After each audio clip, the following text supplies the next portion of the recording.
যদি এই মুহূর্তে মরে যাই তো আমার দুটো বাচ্চা কি হবে, কে দেখবে, কি করবে, আমার নানা ধরনের উল্টাপাল্টা জিনিসপত্র মাথায় আসছিল। এন্ড দেন আমার মনে হচ্ছে না, আমার তো কাজ আছে, আমার কাজে যেতে হবে, লাইফ তো এমনই, চলো এটাই। এন্ড দেন আমি এখানে, আমি জানি না একটু পরে আপনার কি হবে, আমার কি হবে, কিন্তু সব থেকে সত্যি কথা হচ্ছে মৃত্যুর উপরে কোনো সত্যি নাই। আমার মনে হয় এটা সব থেকে বেশি সত্যি। আমার অনেক প্যানিক লাগছিল যে আমি এমনিতে প্যানিক এটা ঢুকি, কিন্তু আমার শুধু মনে হচ্ছিল যে জীবন এতটা অনিশ্চিত। আমরা জানি জীবন সামহাও অনিশ্চিত, কিন্তু এইভাবে অনিশ্চিত এই মৃত্যুটা কিন্তু আমাদেরকে একদম মনে করিয়ে দেয়। যেটা হচ্ছে এই যে আপনারা যতদূর জানেন যে আমি আসলে সবসময় 2016 সাল থেকে আমি কুরবানি ঈদটা সবসময় এডিসির সাথে করেছি। বিগত 3 বছর অথবা 4 বছর মেবি, এই বছর নিয়ে 4 বছর হবে হয়তো, আমি এফডিসি কুরবানি দিচ্ছি না, বা এফডিসি কুরবানিটাও করছি না আমি। এটা নানা কারণ আছে, সেগুলো আসলে পাবলিক এখনো ক্লিয়ার।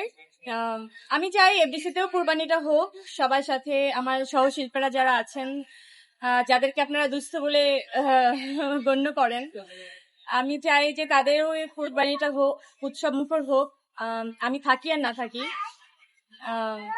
আর আমি যেহেতু আমার নানু ভাই নেই, নানু ভাই চলে গেছেন, তো আমার মনে হয় নানু ভাই সবসময় চাইতো আমি বাড়ি গিয়ে আসলে ঈদটা করি, কুরবানি ঈদটা সবার সাথে আমি ভাগাভাগি করি, আমি নিজের হাতে সবাইকে কুরবানির মাংসটা বিলিয়ে দেই। আমার সেই জায়গা থেকেই আসলে আমি তো অনেক বছর, প্রায় 8-9 বছর আমি বাড়িতে যাইনি এফডিসির জন্য। আমার মনে হয় এফডিসির দায়িত্বটা অন্য কেউ নিয়েছিল বলেই আমি আসলে ওই দায়িত্বটা আমার মনে হয় হ্যান্ড ওভার করে দিতে পেরেছি। এন্ড দেন আমি বাড়ি যাওয়া শুরু করেছিলাম। যাই হোক, আমি জানি না কতটুকু কোনটা কিভাবে আমি সুন্দর করে পাচ্ছি, কিন্তু আমি চেষ্টা করছি ঈদটাকে উৎসব মুখর করার। এবং ঈদ যেহেতু আনন্দ এবং খুশি বয়ে আনে, আমি চাই সবার মুখে হাসিটা থাকুক এবং সেই অন্তরে সেই খুশিটা থাকুক।